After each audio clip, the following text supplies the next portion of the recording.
Welcome to the Check Swing Podcast. Y'all check with myself and the start of the show. The brains behind the operation. My man Coach Santa is in the building.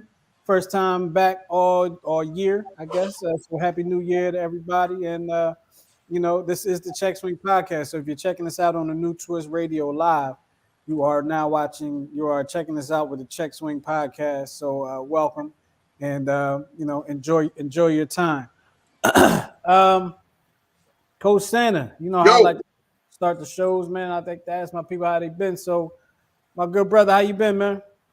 feeling a little bittersweet. Um, you know, First off, I know we've been on kind of a hiatus, and I just wanted to kind of take a moment, because shortly after Thanksgiving was when my mother had transitioned.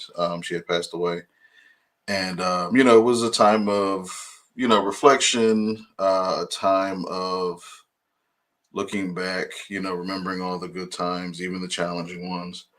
Um,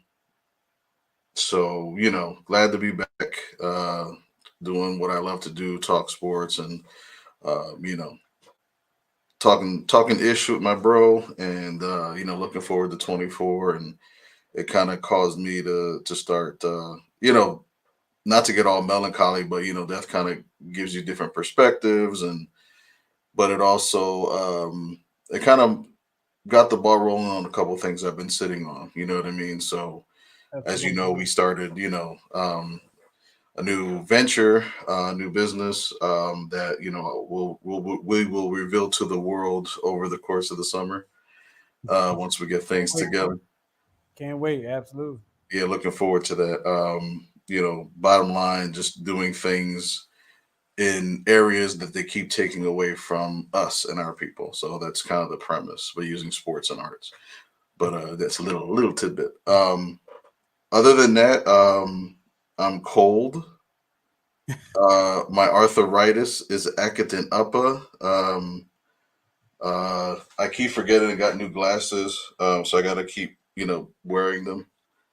There we go. Oh damn! I didn't know you were black.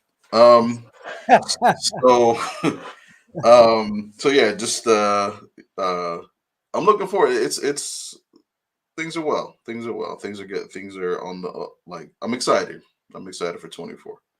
Absolutely excited for 2024. You are watching the Check Swing Podcast here on New Twiz Radio. Thank you for checking us out of this Friday night, 8:36 in the PM. That's what night is, PM. Excuse me. The I should have wrote down what I was going to say. I was going to say something. I should have wrote it down. I don't have my notepad here, so Usually do it from the right from the heart and the hip. I'm going to take a sip and try to stall a little bit.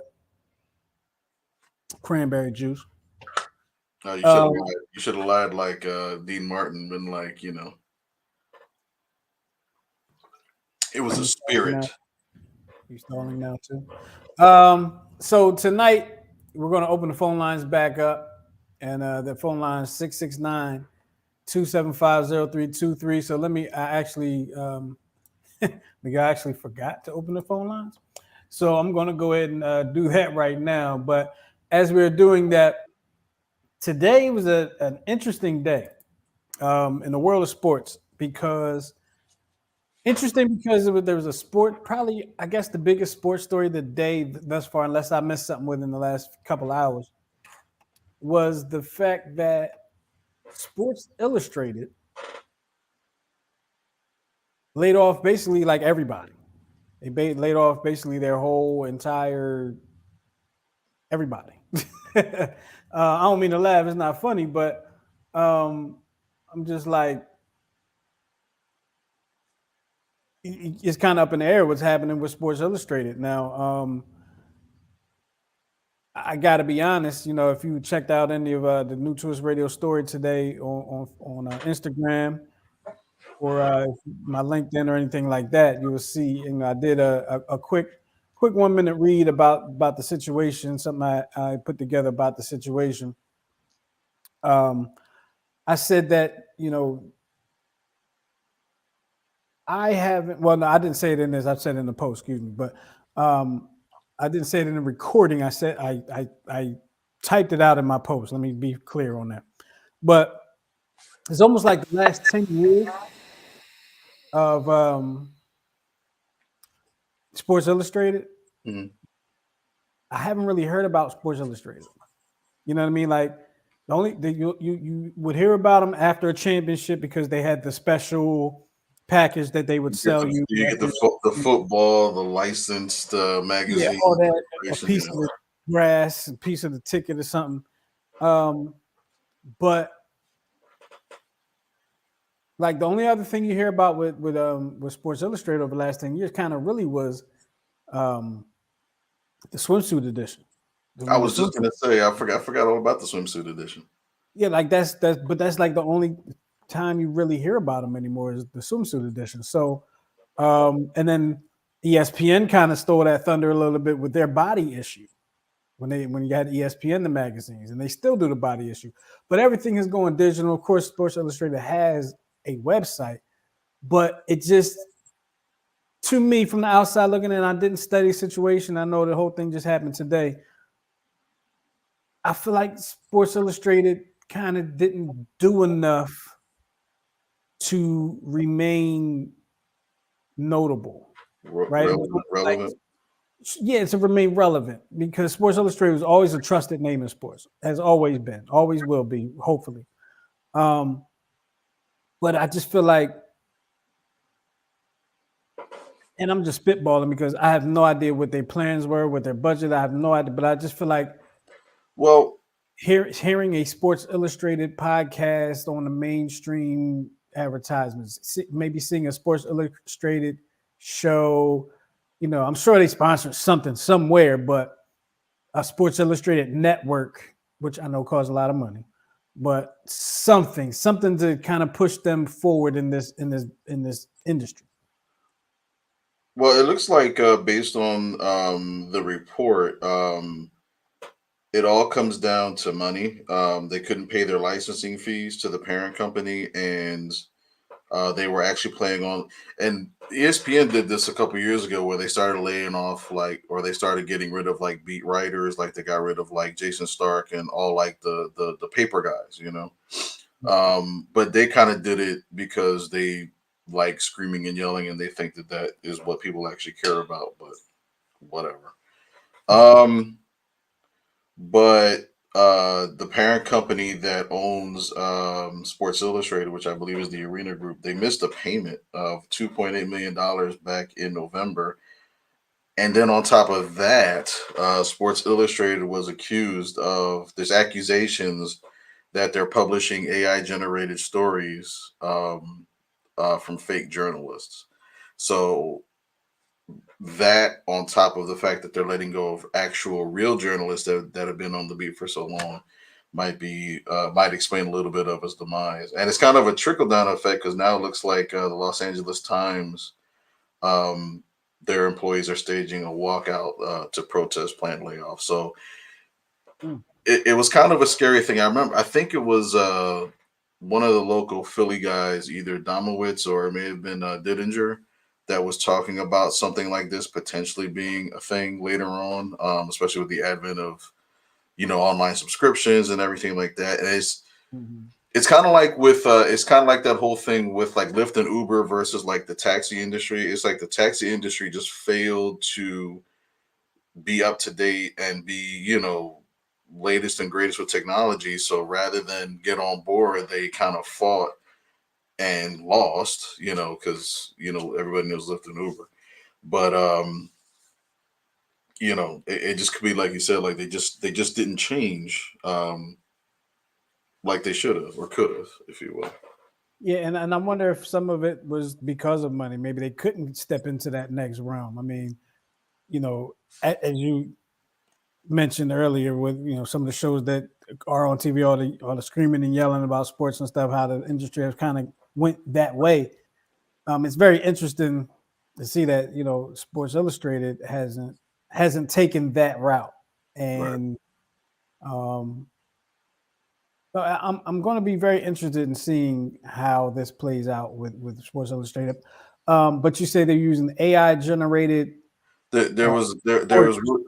Yeah, there was there's allegations that there were fake journalists created, or AI created these fake journalistic posts, giving credit to non-journalists and passing it as real journalistic work. So, which Yeah, that that that's like that's a good and a bad at the same time. mhm, Uh, there's a lot of bad to it, a lot more bad to it than good. It's good for like the people that have to pay reporters. Now they don't have to pay reporters, so it's like good for them in that instance. But now you got reporters out of a job, mhm. right? Um, but to pass it off as your, as a true journalist, that's a little what's the word I'm looking for? I Weak. guess dishonest in a way. It's Uh, weak. yeah, I mean, It oozes desperation. say again. It oozes desperation. Yeah, from a big company like that, yeah, Right. yeah. I Like mean, it's like the Houston Astros, winning those World Series and finding out that they cheated. It's you know they didn't have to, but yet they did. but they did. Now on the flip side of that, I'm like, well, I've never one to have like a favorite columnist or a favorite reporter or something like that. Yeah, So but you know what though? But that's more so because of what media provides today. Like when we were growing, when you and I were growing up, which is telling our age, we used to always look for what the nearest daily news stand. We put the 50 cents in or whatever. And we take our copies, and then resell them, whatever. But we would always look for, okay, at the back you go see the sports section, and stuff in the middle is kind of junky, and then you had what the Inquirer, which had like one section dedicated to sports. So that's what you look for every day. But now everything is so like immediate that a news report in a newspaper that takes a reporter time to get off of their device onto the paper and all that. By that time it's already been tweeted 1,000 times, so it's like yeah, that's the challenge. that is, and that's why I was saying that's that just um, them not moving in a direction where they're more visible. I mean, there's not much more you can do besides have your social media accounts and all like that. If you're somebody like you and I, small podcast, just doing what we do. But when you're somebody like a Sports Illustrated, ESPN has got oogogs of money, right? Um, a newspaper, which depending on the market, all newspapers are struggling, but depending on the market, you have some that are bigger than others. Um, that they didn't step forward, like they never stepped up they never took that next step. Blockbuster didn't take that next step, like you were saying. What was the one you mentioned earlier? The Oh, Lyft and Uber and taxis. Lyft and Uber. The taxis never took that next step. 'Cause, I mean, they never moved into the app realm. It was always you had to call. Hmm. Now you can use the app to do it, but they could have been first. So sometimes not about being first, it's about being best, but in those situations, not so much. 669-275-0323. I got a gnat in here, man. 0323. That's the number to call. Get up with us. Um, this past Monday night, I've been kind of like avoiding talking about this. This past Monday night, the Eagles took a trouncing at the hands of the hands of the Milwaukee. Tampa Wait, Bay Buccaneers. right. We all saw it. If you didn't see it, and spoiler alert, they lost. Um, Miguel, we haven't talked about it. I'm going to ask you what happened in your opinion. What happened, and in your opinion, what needs to happen?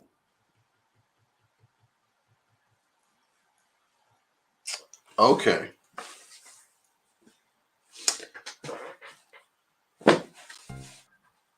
Um. So what happened?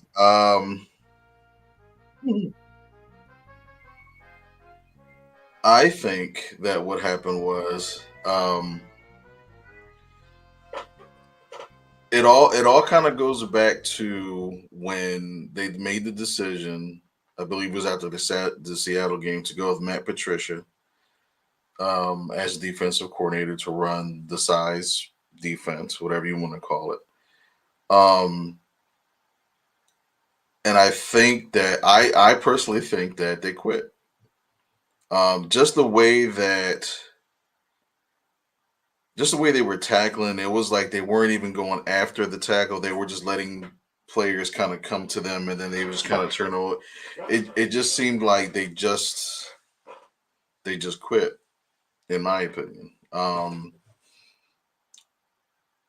And a lot of this falls on the coaches and it falls on the owners more, in my opinion, than the players. Um, I mean, the players are at fault for some of the performance on the field, but when you look at some of like the play designs and how every single week you kept hearing from the pros, oh my god, they're going to run this play, and then they run it. You know what I mean? It's like everything was predictable. It wasn't creative. When you look at the like what Green Bay did to Dallas, um, you saw different formations. You saw players, movement. You saw movement. You saw different things. It just seemed like after a while that it was just like, okay, we're gonna go five wide and everybody go deep. You know what I mean? That's how the offense seemed to kind of go. But is that a sign that the coaches need to go? And I think they did an interview with I can't ever I always forget, it was Johnson, right, for the offensive coordinator for the Eagles. Brian Johnson, yeah. Brian Johnson, and I think the question was, do you think you should have run more? And I think he gave like a 3-page statement, and it was words, but that was it. It was like, and then part of that explanation that he gave, he threw Jalen Hurts under the bus, because basically his premise was, well, the way we run our offense is, we do the RPO, and then the responsibility of the quarterback is to see what the best option is based on the defense that he's given. So, okay, if that's the case, then you're basically saying that every play is just an RPO and then go from there, unless we're in a dire situation, then we're just going to go empty backs at five wide and we're going to go deep. That's the recipe. That's the recipe. But I honestly think that it's just time. I was disappointed to hear that Sirianni is staying, but then you hear the rumors that the reason why they haven't met yet with ownership is because I think Lurie's in the Caribbean buying a boat.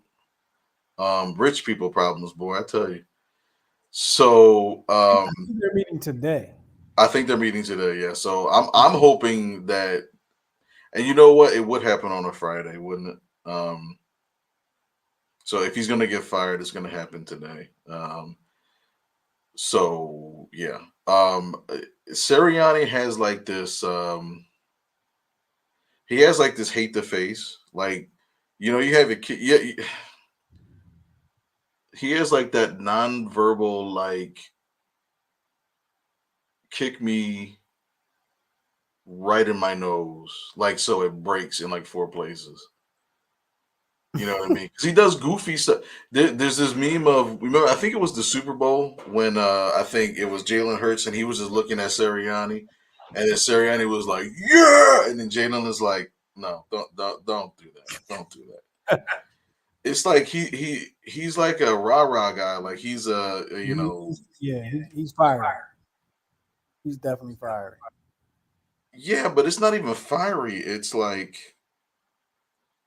and it's funny because me and a coworker buddy of mine, we kept saying all year it's going to be Ravens and it's going to be Eagles in the Super Bowl, Battle of the Birds, Battle of the Birds, and it was like right at the 10-1 mark. It was like the Ravens started kind of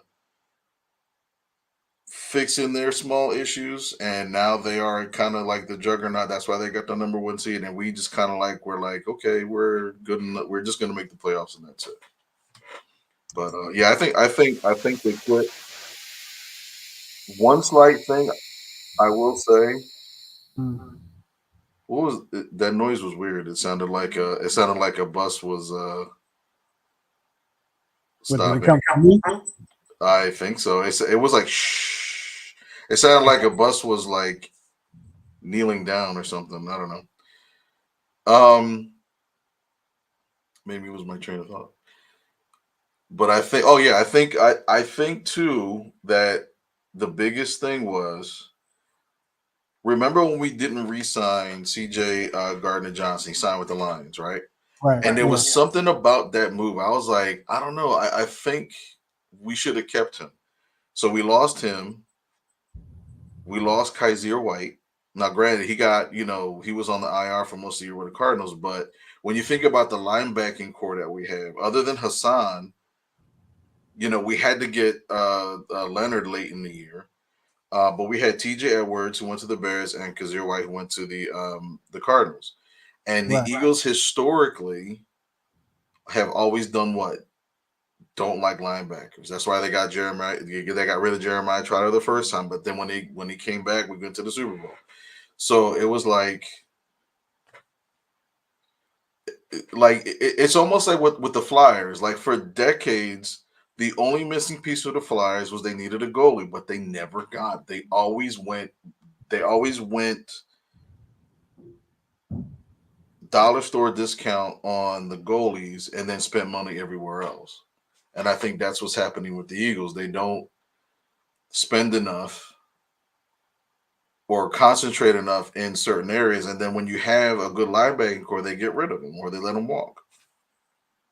Yeah, and they've done that. They've done that for at least since 2017 Right. because they had Jordan Hicks and they let him go. I'm gonna take a quick sip. They had Jordan Hicks and they let him go, and then we really haven't been without a linebacker since then. For those who are just coming in, you're checking out the Check Swing podcast with myself and the Starter Show. Coach Santa is in the building. He's down in Baltimore. He's down there with a team that actually is still in the playoffs. And I actually have a feeling I know what he's going to say in one of the questions that's coming up later in the show. And and spoiler report, I'm probably going to say the same thing. But the question to him was, what happened with the Eagles? What happened to him and what needs to happen? To be honest with you, that part you said about the predictable offense. If your offense is predictable, what you going to do in professional football? In NFL, I don't care, NFL, USFL, XFL, CFL, whatever. You got a predictable offense, you're not going to score. Okay. People were calling for Nick Sirianni's job. And I hear what people are saying, right? But I think it would be, first of all, it would be bad business to do that. I'll explain that in a second. But then it would also kind of be crazy because he's been with the team 3 years. You've been in the playoffs all 3 years with him. Okay, he took a team that really no one thought was going to go to the playoffs. Oh, I'm sorry. Um, I was responding to a comment. Really, a team that what they were 4-11, 4-11-1 the year before Mm-hmm. to the playoffs. Okay, And then the following, they used to losing the first round to Tom Brady. You know, many people have fallen to Tom Brady. It just is what it is. Um, and then the next year you go to the world's. Ooh, goodness, you go to the Super Bowl. Okay, and then the next year you're in the playoffs again. Yes, you lose in the first round. Epic collapse. But do you really fire somebody like that? Like, do you get rid of them right away? You're judging them off the last 7 games of the season, in a sense. You know what it is? It's the collapse. It was bad. It, it It was bad. it's you can tell like last year, right? Things didn't start off so well, so Sirianni did what he gave up his play calling duties to his offensive coordinator, and then everything just changed. Mhm. Um, but this year, it just seemed like there's just it's one thing when you lose, but it's another thing when you just like they just lost all technique, all they didn't know how to tackle, they didn't know how to do basic things. But can I But jump in? A lot of those things were happening all year long. They were just getting away with it. And like, how many times did you really watch the Eagles play this year and not think like in that streak where they were 10-1 and not think, man, they was lucky to win that game. It, to me, it was only one time. It was only one game where I said they were lucky to win that game. And that was against the Dolphins. you don't think they were lucky against the Bills? Yeah, they were lucky against the Bills. Yeah. Yeah, they got lucky against the Bills. And I would say too they were lucky against the Cowboys the first game, but then again, it's Dak. Absolutely, they were lucky against the Cowboys. It's like, and people will say, "Well, it's a game of interest." You know, I understand it's a game of interest. He was, he stepped out of bounds by like that much. The dude didn't score the touchdown by about that much. I understand that, but your defense needs to be able to keep that from happening. Period. You don't want your defense to even make it that close Right. because they make it that close. Now it's on film. It's like, okay, what can we do to improve upon that and score on that? Right. So there Yeah. was times. I mean, like in that first thing about week one, didn't you think, "Whew, we lucky to get away from that one"? Must be them week one jitters. Right. And it right, because the Eagles always historically the first 4 games, there's always a clunker in there, or they just don't know how to, know how to win. Like they did in the beginning and couldn't the rest of the way. So Yeah. Excuse me. So, but yeah, I think talk about Sirianni being fired. I think it's kind of crazy talk. I really do. Um, Now, if next year is a bad year, then okay, I'll be with you. And you know me, Miguel. I never like calling for somebody's job unless it's like treacherous. But if next year is like this year, if like the second half of this year, yeah, yeah, but something but ain't but, right. see, but I think like was it too quick to fire Chip Kelly? No, because the team lost respect. He made some horrible moves. Was it too quick to fire That Peter? Chip Kelly one was kind of more of a house cleaning type thing. Right. But Like I it, think it was appeasing. It was appeasing way more people than just the people that we think about. yeah, but I think with Doug Peterson, there was no reason for him to be fired. Now that you look at everything, he had everything in order. I mean, granted, he wanted some specific I people, didn't think there was a reason for him to fire him then. but I think what they attempted to do was I think they were really trying to please Carson Wentz, and then after he got fired, they're like, well, that's not enough, and so I think they got stuck. You know what I mean? Because now they're in a situation where they have several possibilities.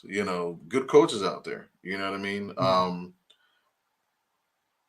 I don't know if Belichick would work here. I, um, I don't think so. I would take him as defensive coordinator though. That's what I would do. I Now, would he take know it. he probably ain't trying to go that way, but I would Right, defensive coordinator. Let's do it. right. Absolutely. But yeah, as far as like, I just don't think Sirianni is a coach. I think he's a cheerleader. That's the way it comes off. That's the way it comes off.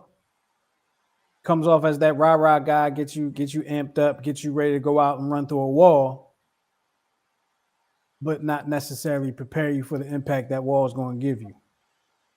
Right. That's what it kind of that's what it had been seeming like. All right. Hmm.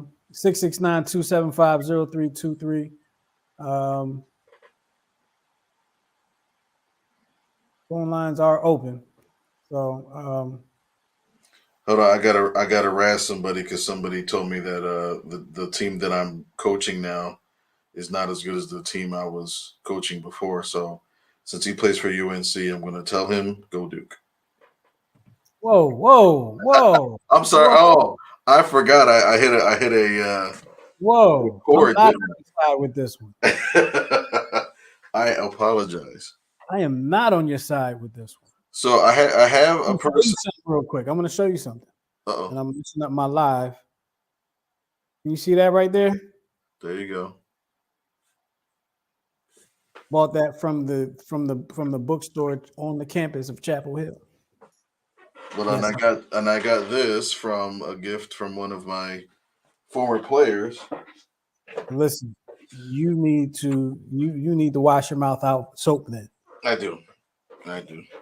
That was sacrilegious. Okay, all right. Calm down. I feel the vibes through the airwaves. Calm down. I You know do, who else is a Duke fan? I'm sorry. Our dad is a Duke fan, but go ahead. Just go ahead. Say what you but go that ahead. makes sense though because so wait. So let me guess. Our dad is a Duke fan, a Yankees fan, a Lakers fan, and whoever wins the Stanley Cup, right? No, he's a Duke fan, he's a Yankees fan, he's a Heat fan, Oh, and he's a Colts fan. oh, that's right. The Colts. Yeah, that's right. Because I I never. They hate the Colts here in Baltimore. Absolutely despise the Colts. Yeah, because they used to be the Colts. Right. And then that famous story of them moving to Indianapolis overnight, and there was a Mhm. big yeah. Um. Yeah. So okay. Yeah, I got you. Um. So my I think I sent you a message. One of our fans wanted to call in, but was unable to because he's getting a he needs an access code. That's what I said. Yeah. But I have a feeling because depending on certain providers, you need like an extra code because of that provider. I say that because previously about 8 years ago we did a certain we had a conference call number that was free to everybody, and then they made a change, and then all of a sudden everybody that was on this one provider wasn't allowed to call in, or they only were allowed like they put minutes on it. It was really weird. So, I would have to look into that because I don't know anything about that. but I was gonna attempt to put them on three way, like have them call in my phone and then just put them up to the mic. That's Uh, I don't know if that'll I don't know how that'll project. yeah, me either. But hey, we can try it. All right, We can see what happens. let me see if I can get the caller on the phone. While you're doing that, Miguel, is there anybody that needs to go when you talk about the Eagles? Anybody that needs to go? Hold on, caller. Your caller number 4. Please hold. Jerk. Hold on. Who needs to go? All of them. Well, I won't say all of them, but we definitely need to find linebackers. We need to find specialists that can tackle. Um, We need a tackling coach. That's what we need. Yeah, but that whole thing. Remember that stunt they did when Hurts fumbled the ball in the second Dallas game, and all they did was just have him fall to the ground while holding the ball down. I'm like, Mhm. okay, so he doesn't fumble anymore, but now you don't tackle. So, but that to me that's a reflection of the coach when fundamentally you can't do any of those things. You can't cover, you can't tackle. That falls on coaching to me. Here's where I push back on you with that statement. These guys are professionals. Fundamentally, they shouldn't need anything from a coach. They But fundamentals, like if you're at the professional ranks and you have to be taught fundamentals, you need to take a step back. so why is it that certain players can play on certain teams and be successful, but then when they, you know what I mean, when they transition to someplace else, then they lose their fundamentals? Is that lack of discipline or the lack of the coaching staff instilling discipline and order and technique? All it is that you were excuse me, you were in a system that was good for your skill set. Now you have gotten going to a system that exposes your weakness. Still the same game, Right. just a different system. Gotcha. So you have to you have it's almost like playing baseball and people playing you defensively straight up as a batter. They're playing you straight up, or they playing the shift. They're Right. playing the shift. What you going to do? You have to adapt and hit the other way. You're a professional baseball player. Right. If you're a professional football player, your fundamentals need to be there. Gotcha. Plain and simple to me. So you have a caller that is a Carolina fan, right? Is No, I was making fun of the Carolina fan for being okay? a Carolina fan, but no, this is my brother. Brother, you are on. Yes, I'd like to order a large pizza with pineapples. Really, really, that's what you want. You want a large pizza with pineapples. Can you hear You me? want a Yeah, soggy pizza. That's what you want. You yeah. want a soggy pizza. Yes, he wants to. He likes pizza. He thinks he likes pineapples on his pizza, but that's another story. Pineapples belong on pizza. Yes, Oh, they do. I like Hawaiian pizza, though. I do like Hawaiian pizza. you don't like? Oh, you too? Jesus. I do like Hawaiian pizza. It's good, delicious. No pork, but yes. What's your So question?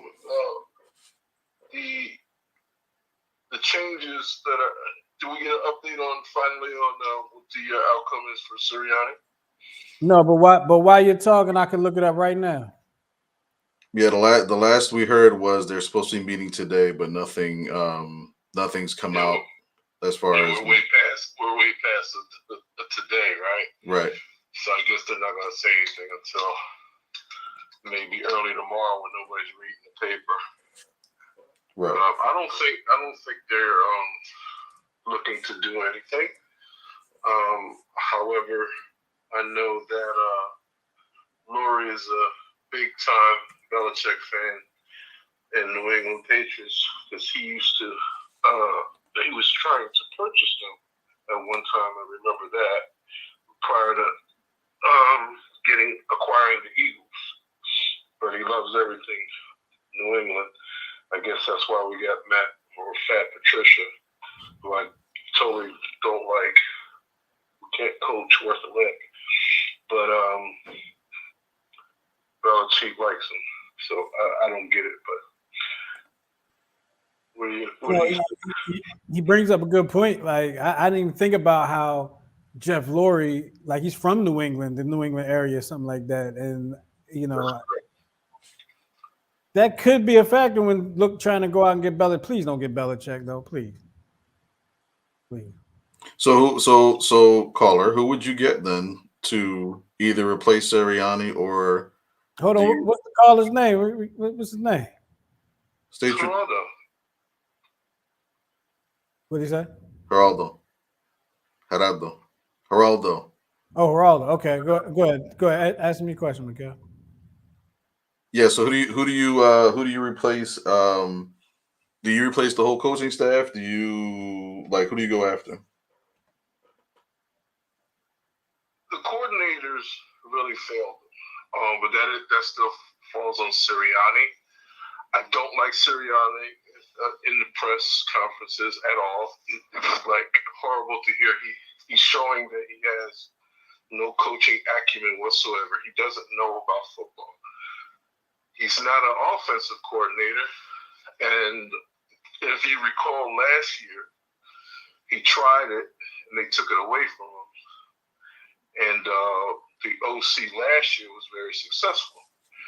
But it looks like, and this is probably why Brian Johnson has been getting interest, he took over the play calling because it's the same vanilla offense from last year that he tried and they took from him.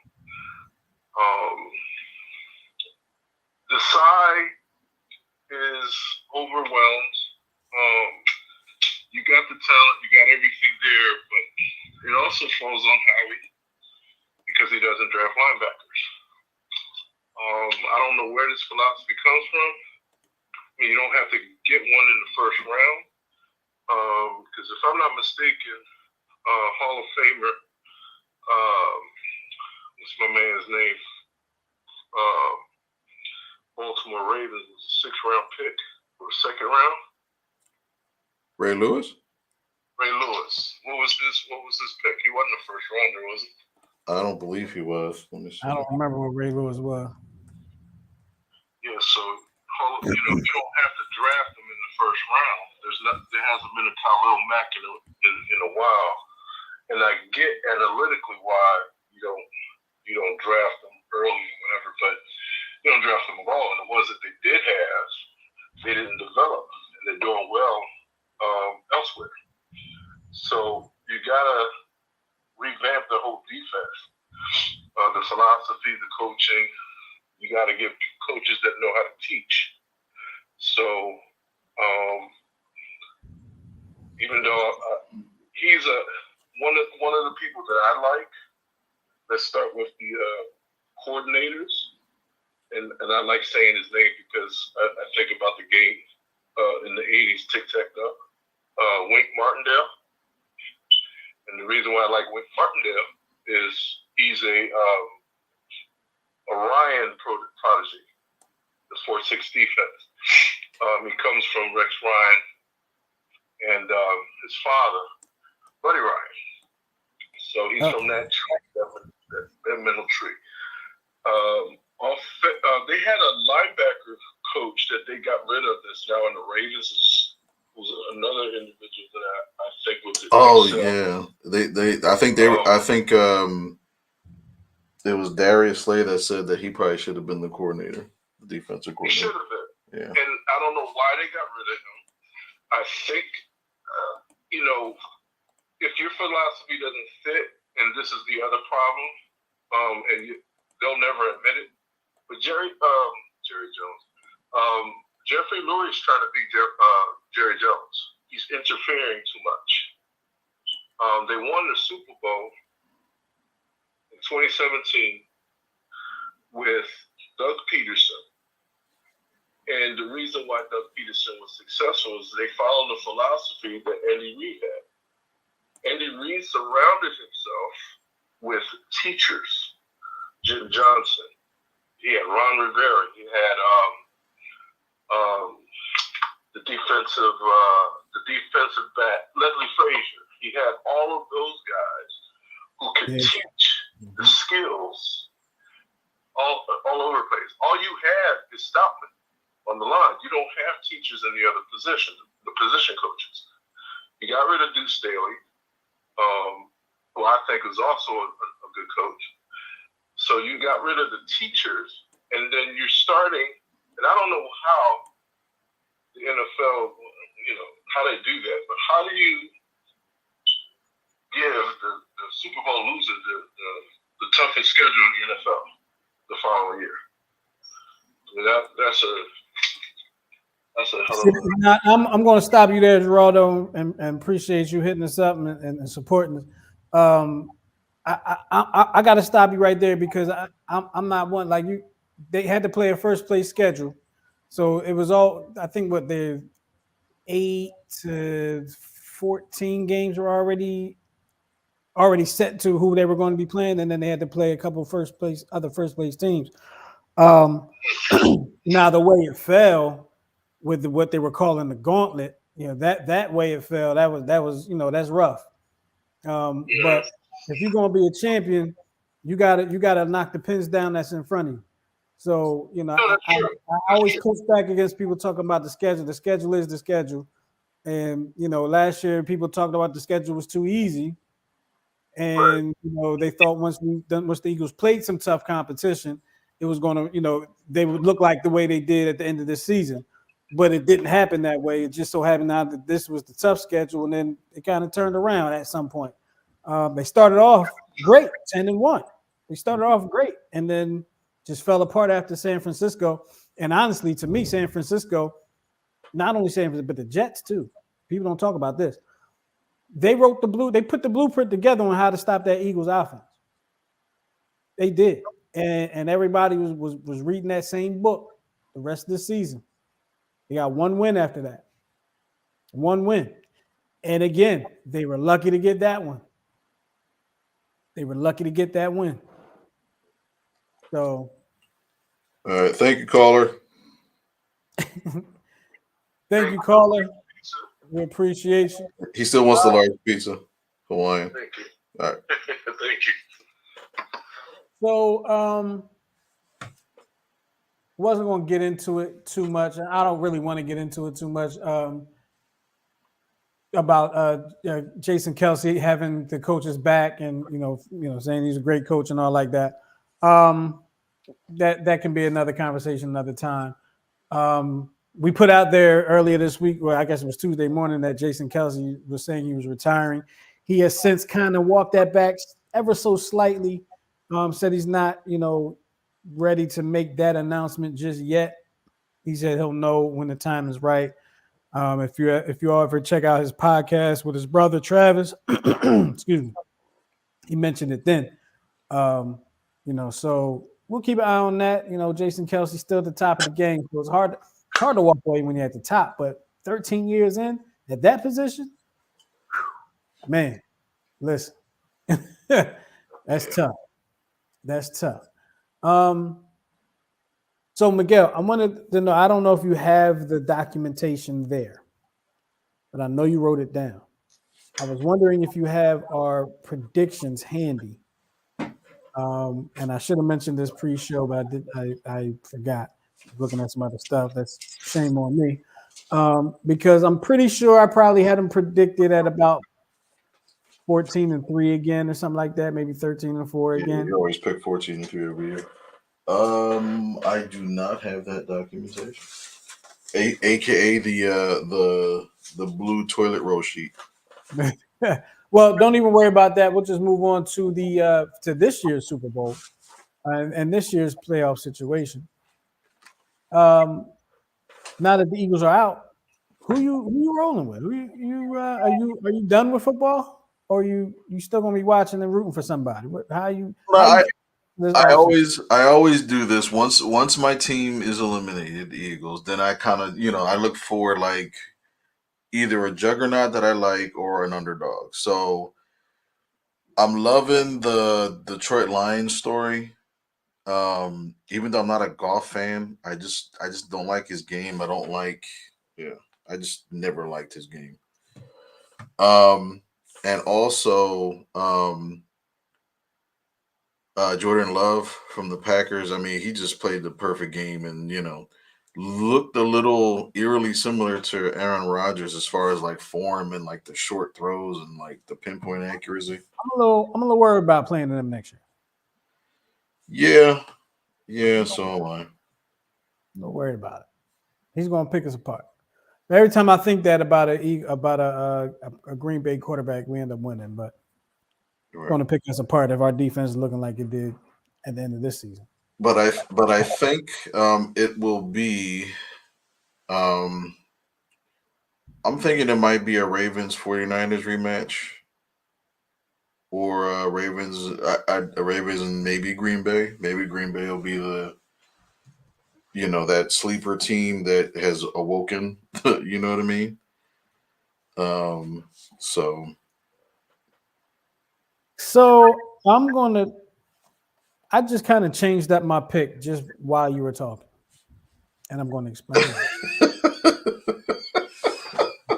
Dude, you suck at commitment, and I only say that because remember when I was sending you logos, and you're like, "Oh man, I like that one." Then you're like, "I like that one too." He's like, "I like all of them." I'm like, "Dude, that's not how this works. You got to pick one." Yeah, I'm terrible. I'm terrible. But with that being said, Terrible. I'm still riding with the Ravens in the AFC. Riding with the Ravens, riding with LeVar, excuse me. Is it LeVar or Lamar? I didn't. It's Lamar, LeVar. Lamar, Lamar. Lamar Lamar. Jackson. I don't know why I just got so confused with that. Anyway, I'm going to see. I changed actually while you were talking. I changed it 3 times in my head because I was going to say Ravens. 3? You did 3? Jesus. My brain, y'all know how my brain works. I was going to say Ravens Niners. I was agreeing with you, and then you started talking about Jordan Love and the Packers, right? And I started thinking about how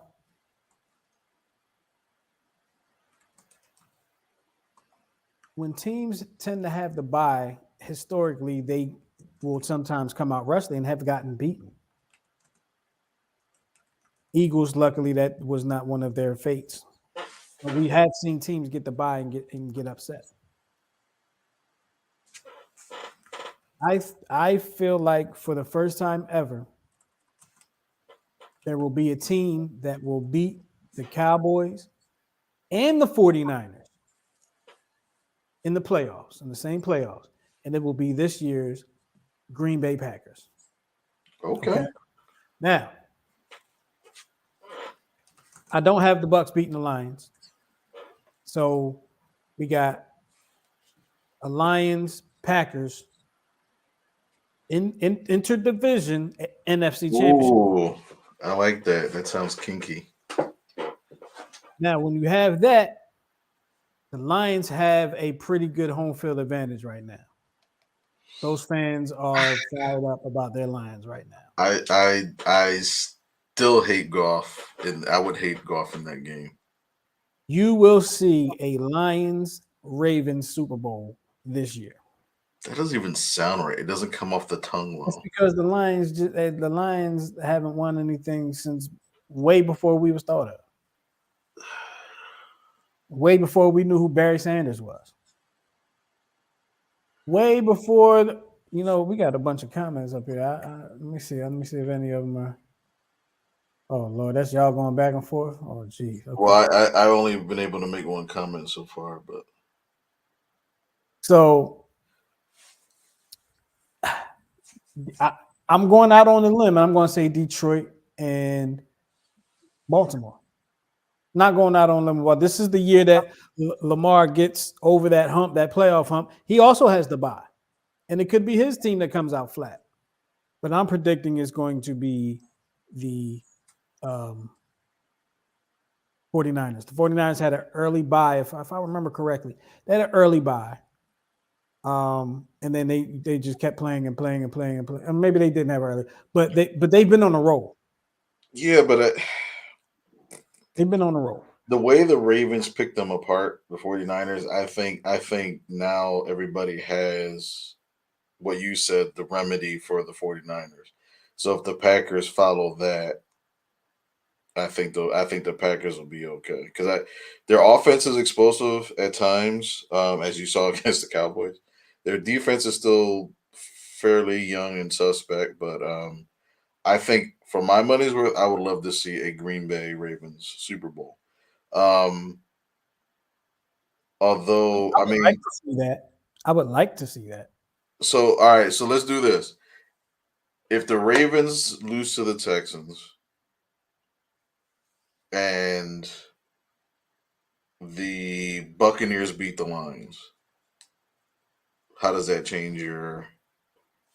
If the Texans beat the Ravens and the Buccaneers beat the Lions, Yes. How does that change your? Well, I mean, it'll obviously change. Um, yeah, we'll pick those two games. Thank you, Gerardo. Appreciate it.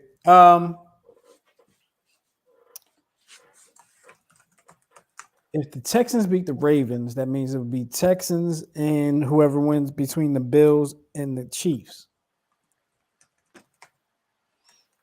I I think don't the see Bills have the the. I think the Texans Bills. going to the Super Bowl. Say that one more time. I don't see the Texans going to the Super Bowl. Yeah. So I'm going to say if Ravens get beat this week, give me the Bills on the AFC side because the Bills are going to win this week, and give me the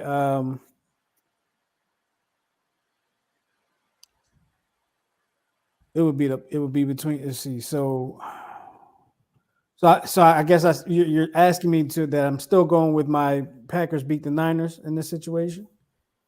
Yeah. Um, so it will be Packers and the Bucks. I would take the Packers over the Bucks. Okay. I would take the Packers over the Bucks in that situation. So it would be Packers Bills, which would be a weird looking Super Bowl to me. Uh, I don't know. It rolls off the tongue better for me. You know. Bills Packers rolls off a little better than Packers Bills. Give me Bills Packers Super Bowl, but it's going to be Lions Ravens Super Bowl. Lions. It's That's ugly. that's what's going to happen. I know. It's their time. It's their time. It's been building for the last few years. It's been. You remember the Lions blew the Eagles out on Thanksgiving. You remember that? Eagles put up Unfortunately, 172 points. It was Chip Kelly, one of them Chip Kelly years. yeah. That was the start. That was the beginning of the end of the Chip Kelly era. Was it Mark Sanchez? Yeah, Mark Sanchez was the quarterback, if I'm not mistaken. I don't remember who the quarterback was, but it was bad business. Real quick, Phillies made one offseason move, signing Nola. Have they done enough? No. What do they need to do? They need to sell the team. Yeah. Um, you got to cut down the strikeouts. You got to cut down the horrible batting average and the unclutchness. So it's time to trade the Schwarber Hoagie, whatever Schwarber Hoagie Fest. Um, uh,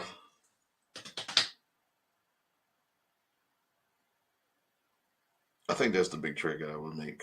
Whoever will take his contract and his old 98 batting average, and start calling up some of the young guys. What? So one of the things that I always Philly's supposed to have one of the better farm systems right now. Am I correct in saying that? so well they got this the last 2 years in a row they went into the international drafting pool. Mm-hmm. They got this guy. You would call him Jesus, but it's Jesus. Thank you very much. I would call Starling him Jesus. Jesus. That was my name in Spanish class in 10th and 11th or 11th, 12th grade. Oh, was it?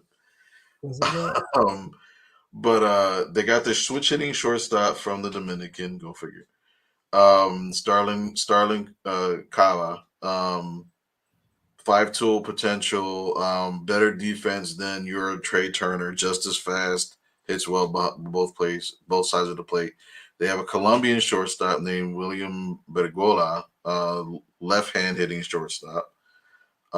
Again, better defensively. I'm thinking about defense and as well as hitting. Justin Crawford, who's Carl Crawford's son. I think he's like the number 4 Say again. And J.P. Crawford's cousin. JP Crawford's cousin, Carl Crawford's son. Really awkward moment when he got drafted by the Phillies. He bought his mom a car. I'm like, shouldn't your dad have bought him a car? Anyway, so, but and granted, Phillies have historically always stunted the growth of some of its youth. Like they did the last time I think they did with Ryan Howard. They do this thing called service time. So if they're called up too early in their they're too early in their first season, then it counts as credit of service time. So they always wait until they can only play like just enough games so they don't get that year early of service time so they can hit free agency earlier, basically. So they did it to Rollins, they did it to Utley, and they did it to Howard. So they don't historically bring up like you're 19, 20 years old because he was supposed to go to LSU, but he forewent that and went into the draft. So you got Justin Crawford, who could be your replacement in the outfield. You already have Rojas, who which scares me. They think he's going to be the next coming of Gary Maddox, which I hate when they put labels on. It's like when Andy Reid declared that Jaquan Jarrett was the next Brian Dawkins, but he wasn't even Brian Dawkins is like towel. So yeah, you got to be careful who you. Didn't they declare Derek Barnett the next Reggie White because he came from Just because Tennessee? he came from Tennessee and he was like a foot shorter and like 80 pounds lighter. They're like, no, bro. Yeah, but Um, yeah. so we're going to get ready to wrap this up. Next time on the show, I'm going to talk about Chase Utley, excuse me, possibly being a Hall of Famer. Is Shohei Ohtani, has he done enough to already be a Hall of Famer? We'll talk about that next time. And are the Dodgers a super team? We'll talk about that too, because they just made a couple big signings in the offseason, and the Phillies did not. So we're going to talk about that in a little bit. Yes, we would wrap up when you get here, because it's time for us to go. But I did want to make a quick mention of a young man that may not be as young as most young men in his situation. Okay. And I'm talking about Cam McCormick. Okay.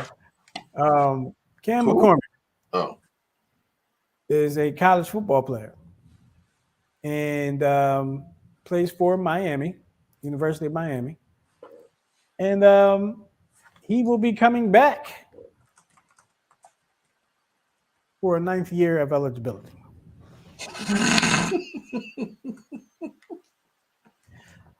I'm not lying. This is not a joke. This is dead serious. This is the AP, the Associated Press. This is not. this is not AI generated. This is legit website. There you go. Boom. I This is thought you only get 4 years of eligibility. What is that about? so. I would like to break it down for you. I don't have it in front of me, but I'll try to break it down for you by memory. I believe he played 3 years. Then he was hurt a year. Okay, so you get a medical red shirt when you're hurt a year. Right. Then there was a COVID year. So when you play when you're in college during that COVID year, you actually get an extra year of eligibility. That's crazy. So with all that being said, and just put the knee bone connected to the wrist bone and all like that, put it all together, and he's coming back for his ninth year of eligibility. Yet,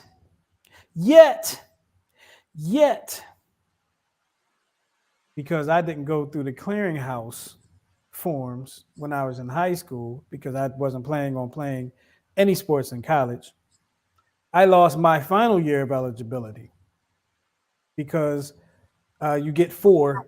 Your eligibility starts if you don't go through clearinghouse the day you step on campus. So because I was there one extra year, I lost my final year of eligibility. Oh, Actually, I guess I shouldn't really say it like that. My first year on campus was my first year of eligibility. So my last year, I had one more year to go. But that kind of boosted me into my coaching path. So there you go. RDOT has explained it for us real quick. He redshirted 1 year, played 3 years, got a COVID year, and 3 injury years. so for those young guys out there who wish to have a 10-year an NCAA career, that is the magic potion. That's the way to do it. And For you. and China just came out with a new variant of COVID that is deadly upon breathing. So maybe he'll get Are you another. serious? Yeah, I'll show you. I'll show you the video. It's not being reported yet. Here we go. We got the COVID XL coming. Yeah, I technically have 4 years of eligibility. I don't have any. All right. Well, look, we're gonna get up out of here. Oh, sad moment. Tears. Yeah, we're gonna get up out of here. We appreciate y'all hanging with us on the Check Swing Podcast. We will talk to y'all next time right here on New Twist Radio. Make sure you check us out on New Twist Radio. Go to the live tab and check out all of our shows. All the shows that are airing on New Twist Radio and you can also check out the 10-7 show, relationship-based show. Come get your advice. Come learn something. All right. With that being said, we are out of here. We'll talk to y'all next time. Love y'all for loving us. I don't know why I'm getting all the graphics together. And we'll see you next week.